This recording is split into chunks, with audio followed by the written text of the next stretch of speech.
मुख्यमंत्रीपदी देवेंद्र फडणवीस यांची निवड झाल्यानं महसूल मंत्री एकनाथ खडसे नाराज असल्याची चर्चा रंगली होती।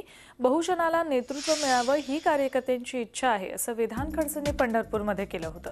ओबीसी बहुजनांनी भाजपला भरभरून मत दिल्याचंही त्यांनी म्हटलं। त्यामुळे फडणवीस सरकारच्या शपथविधी सोहळ्यानंतर तिसऱ्याच दिवशी नाराजी नाट्य सुरू झाल्याच्या चर्चा रंगल्या होत्या। पण एकनाथ खडसे नाराज नाहीत। मीडियाच्या प्रश्नांनुसार तुम्हाला तशी उत्तरं मिळतात, मात्र याचा अर्थ ते नाराज आहेत असा नाही, असा दावा अर्थ आणि नियोजन मंत्री सुधीर मुनगंटीवार यांनी केला। बहुजनांचा हा आग्रह आहे की त्या ठिकाणी महाराष्ट्रामध्ये एक ओबीसी, दुसरा बहुजन समाज, यामुळे भारतीय जनता पार्टीला बळ प्राप्त झालं आतापर्यंत। आणि अपेक्षा या ज्यांनी मतदान केलं त्या लोकांची अशी अपेक्षा आहे की बहुजन समाजाला नेतृत्व मिळालं पाहिजे।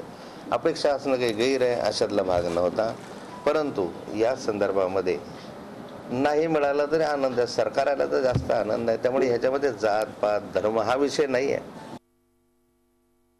राजी नाराजी नाही। आता कधी कधी प्रश्नच आपण अशा पद्धतीचे विचारता की त्याच्या उत्तरामध्ये कदाचित माननीय खडसे साहेब तसं बोलले असावे।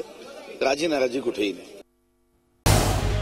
झी 24 तास रहा एक पाऊल पुढे।